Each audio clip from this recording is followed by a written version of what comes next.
What is up, you guys? It is your boy, Brent Diggers here, and welcome to another video. In today's video, I have made a separate video off the current breaking news that has been happening around today, which is currently, I think, March... What's today? 8th? The 5th? So, sorry about that. But this is for my team, so the Packers and the Seahawks, because there's actually one other thing I want to state with the Packers that I want to talk about, I'll talk about that in a minute. But before we get into today's video, if you like Packer and Seahawk coverage, or just any coverage in general, like and subscribe, and also hit the bell icon, because I will be giving you the breaking news as soon as I can, because obviously I have school, so that does interfere. I will also have notifications on Adam Schefter and Ian Rappaport, so I will be able to get these videos out quicker and try my best to record them as quickly as I can. Obviously, I think I might upload YouTube shorts for the breaking news, everywhere like that, but let's get into the video.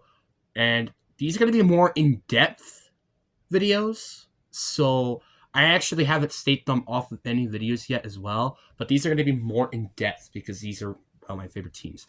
If you want me to be a little bit more in-depth with the other teams, please let me know by maybe putting it in the comment section or liking the video, I guess. I don't know. And also, actually, I'm going to make my own separate video about this, but I am going to talk about some announcements that or some things that I've been really happy about with this channel, but that's going to be a separate video. But anyway, let's actually get into the video. And let's just start up with the Packers. Since the Packers have the least, Brandon McManus has been signed back to the Green Bay Packers. Can I just say thank God? I mean, I'm not even going to lie, dude. Getting Brandon McManus back is so huge for this team. Now you're like, bro, it's just a kicker. Did you see what the team was without Brandon McManus? We had like Newman, I think, as our kicker, and he was like making like 50% of the kicks, and that cost us games. I'm not gonna lie, fam. It cost us games, and it pisses me off about that. And I'm like I even before the season, I'm like, we're gonna have a problem with kicker for sure because we're not getting a veteran kicker. You know what? We're getting a young kicker. We got Brandon McManus, who barely missed anything during the season, which is very good. The only problem with signing Brandon McManus back is that he's in his mid-30s. This is the only issue. So I do hope that we could potentially draft a kicker maybe, because we do need a kicker. And I mean it. We need a kicker. So, like, for example, maybe like the first round we go get a defensive lineman, second round we get a wide receiver, third round we get a corner, or maybe first round we get corner, second round we get edge rusher, or third round we get edge rusher and wide receiver. Literally any of those can be interchangeable. Fourth round we go get an interior offensive lineman. The fifth round we could get a defensive interior, and then sixth round pick we can go draft a kicker. That's just what I'm saying, because we need a kicker that badly. I don't care who we get, as long as this guy could just be mentored behind Brandon McManus, hopefully to play very good then eventually when he becomes available as the starter. So, not saying that like the kicking position has been solved for years to come, but it is solved for at least this year. So, very happy about it. I give this an A+, just because we desperately need a freaking kicker. Then we got the Seattle Seahawks, and this stings a little bit. Seeing Tyler Lockett being released was not fun to watch, really.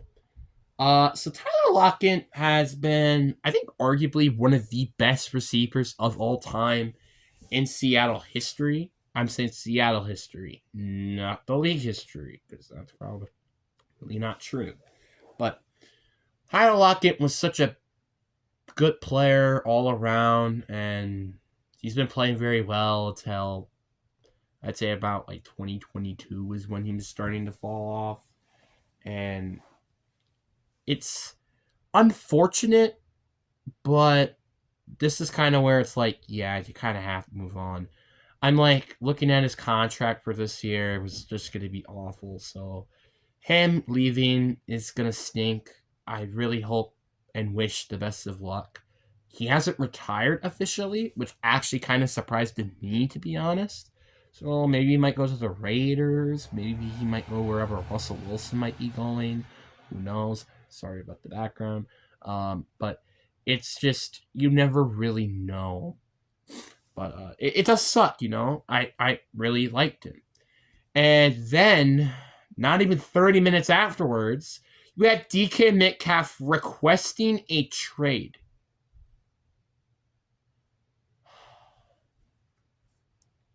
Can I have a break for a whole 5 days of the receiving position for a second? No, apparently not. Because DK Metcalf requested a trade. I love the fact, according to Adam Shepard, he wants to play for a contending team. You know what's really funny about that? You know what's going to be really funny? He's on a contending team right now. Yes, we're not Super Bowl contenders. As a matter of fact, we're not going to be Super Bowl contenders maybe for the next 3 years, unless Geno Smith plays a little bit better than his 2022 season. And our defense isn't completely garbage, which means it kind of has to be like a top 10 unit. We're basically going to have to be like the San Francisco 49ers, except we don't have to be that good exactly, just in the playoffs. And in the Super Bowl, we need our defense to really dominate and our offense to good enough to win the game. That's the problem with this team. And honestly, would I blame him to request a trade out of Seattle?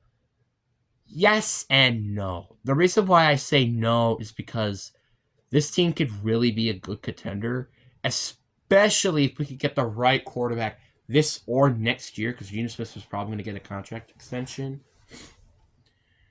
And have them mentor for a year, and then like maybe wait a couple of years, and I think we can definitely win a Super Bowl.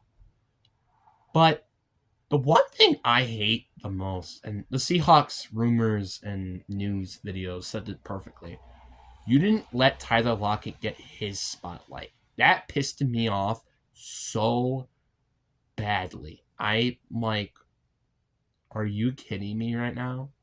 That was so undeniably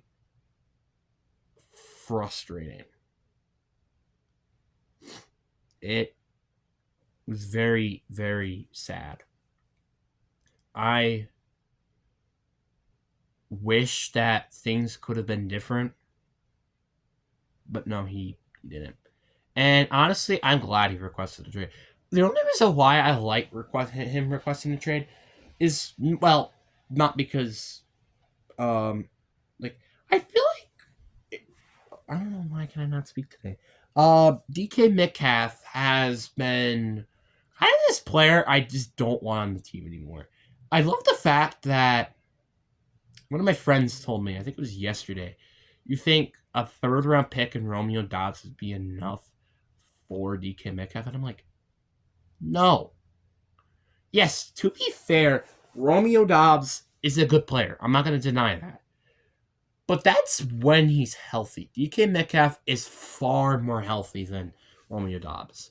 He's also far more better than he is. Romeo Doubs, at best, is a WR2 option, which, to be fair, is kind of what we kind of need if we did end up trading DK Metcalf, but that's at best, and also when he's on the field. That's some of the biggest problems, you know? And I said no, because one, 3rd round picks are not that useful. I'm just going to say that right now. Really, though, name a player. The only player I could really name that came out of the 3rd round was Russell Wilson and Michael Thomas. Yeah, Michael Thomas had a good couple of years, but that was actually amazing couple of years, but that was it. Russell Wilson is definitely going to be a Hall of Famer. I don't think there's a denial to that, but now he's not really that great of a player. So it's just like, I don't know what else you gotta expect, man. DK Metcalf requesting a trade was so undeniably frustrating just because of the factor that, one, I'm very surprised that this team has not gotten a contract yet for DK Metcalf. And two, literally before 30 minutes that Tyler Lockett announced he's going to be gone from Seattle. This is honestly kind of selfish. Could you not thought of any different time to do it? Like, Jesus freaking Christ, it's like you're purposely trying to give a Seahawks fan a heart attack. But you're not giving me one, because I want you out of here, actually. I have been calling for his head to get out of here, I think, for 2, maybe even a year now, I think. And I hope he gets traded. I just hope. The reason why is because I said this once, and I'll say it again, and I even said it in this video, too. We're not contending this year. Can I just say that? Like, unless our defense is a top 10 unit and our offense can be average, then maybe we could start contending for a Super Bowl. But is our defense seriously a top 10 contender? No, it's not. It's not even close. Like, yes, I like the safety position with Julian Love and Cody Bryant, but we can still use some depth there.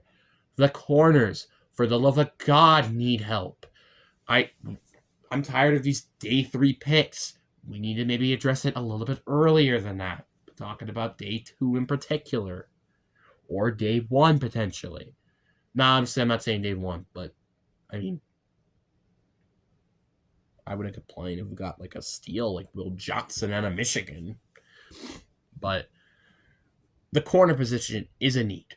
Devin Witherspoon is great. I'm not going to deny that. We don't need a CB1, but we might need a CB2.